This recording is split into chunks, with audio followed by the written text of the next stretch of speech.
हरे कृष्णा। मैं सृष्टि यादव, आप सभी भक्तों को मेरा सादर दंडवत प्रणाम।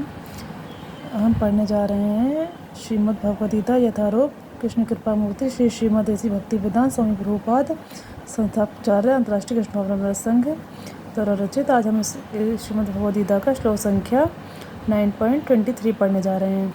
तो पहले हम लोग कर लेते हैं मंगलाचरण।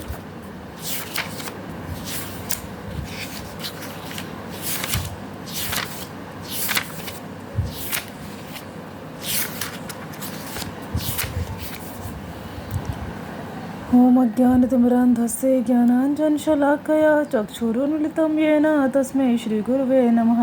श्रीचैतन्यमनोभीष्टं स्थापितं येन भूतले स्वयं रूपं कदा मह्यं ददाति स्वपदान्तिकं। वन्देऽहं श्रीगुरो श्रीयुत्पतिकमलं श्रीगुरून् वैष्णवांश्च श्रीरूपं साग्रजातं सहगणरघुनाथान्वितं तं सजीवं सादयतं सावधूतं परिजनसहितं श्रीकृष्णचैतन्यदेवं श्री श्री राधा कृष्ण पादान् सहगण ललिता श्री विशाखान्वितांश। हे कृष्ण करुणा सिंधो दीनबंधो जगतपते गोपेश गोपिका कांत श्री राधा कांत नमस्तुते। तप्त कांचन गौरांगी श्री राधे वृंदावनेश्वरी वृषभानुसुते देवी प्रणमामि हरि प्रिय। वंशाकल्पतरुभ्यश्च कृपा सिन्धुभ्येव च पतितानां पावनेभ्यो वैष्णवेभ्यो नमो नमः। जय श्री कृष्ण चैतन्य प्रभु नित्यानंद श्री अद्वैत गदाधर श्रीवासादि गौर भक्तवृंद। अब हाथ उठाकर हम हरे कृष्ण महामंत्र करेंगे। हरे कृष्ण कृष्ण कृष्ण हरे हरे, हरे राम राम राम हरे हरे। अब प्रभुपाद मंत्र पढ़ते हैं। नमो विष्णुपादाय कृष्णप्रेष्ठाय भूतले श्रीमते भक्तिवेदांत स्वामिनिति नामिने। नमस्ते सरस्वती देवी गौरवाणी प्रचारिणे निर्विशेष शून्यवादी पाश्चात्य देशतारिणे। हम श्लोक संख्या 9.23 पढ़ते हैं। श्रीमद् भगवद गीता अध्याय 9 परम गुह्य ज्ञान, श्लोक संख्या 9.23।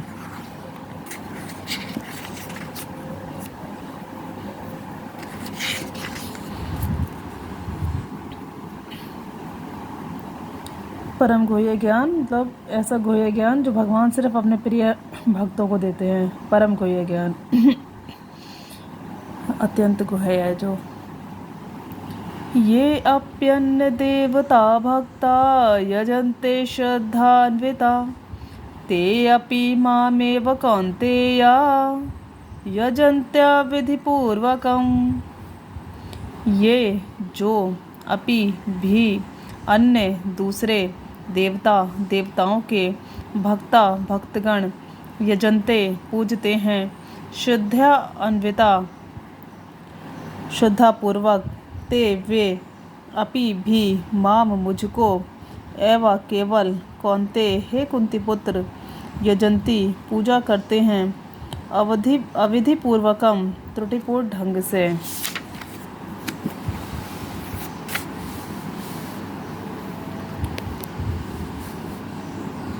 हे कुंती पुत्र जो लोग अन्य देवताओं के भक्त हैं और उनकी श्रद्धापूर्वक पूजा करते हैं वास्तव में वे भी मेरी ही पूजा करते हैं, किंतु वे ये त्रुटिपूर्ण ढंग से करते हैं।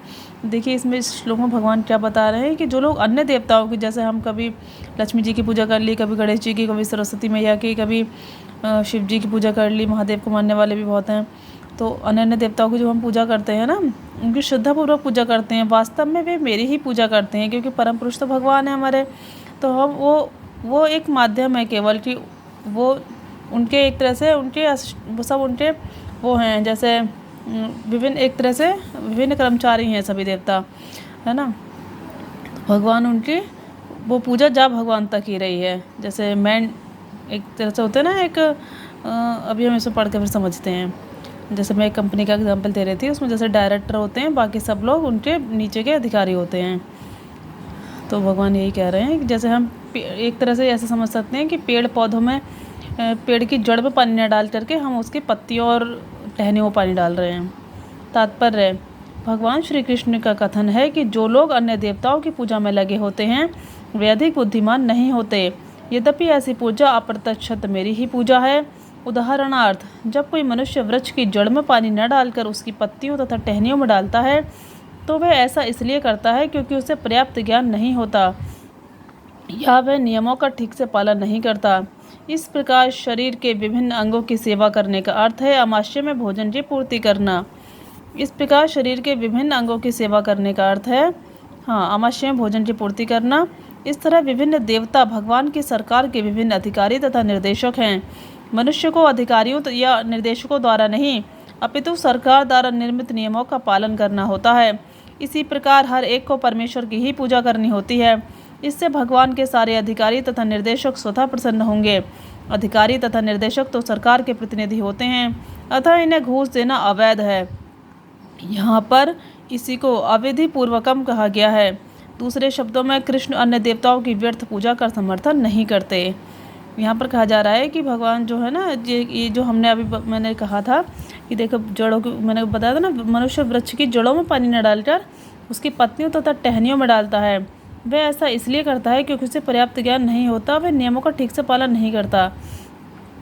अन्य देवी देवताओं को इस तरह से बताया जा रहा है कि वो एक तरह से वृक्ष की जड़ तो भगवान है और जड़ में पानी डालेंगे तो टहनियों पत्तियों तक तो पहुँच ही जाएगा ना। देवता जो है टहनियों पत्तियों के समान है। शरीर के विभिन्न अंगों की सेवा करने का अर्थ है अमावस्या भोजन की पूर्ति करना। भगवान की सेवाओं के विभिन्न अधिकारी तथा निर्देशक, ये जो हम कह रहे थे, विभिन्न अधिकारी तथा निर्देशक हैं। मनुष्य को अधिकारी या निर्देशकों द्वारा नहीं अपितु सरकार द्वारा निर्मित नियमों का पालन करना होता है। ऐसा थोड़ा ना है कि हर अधिकारी और निर्देशक अपना अपना अलग नियम बना देगा। नियम तो मेन एक ही रहेगा जो ऊपर से आएगा सरकार का, तो भगवान सरकार है हमारी। इस प्रकार हर एक को परमेश्वर की ही पूजा करनी होती है। इससे भगवान के सारे अधिकारी तथा निर्देशक स्वतः प्रसन्न होंगे।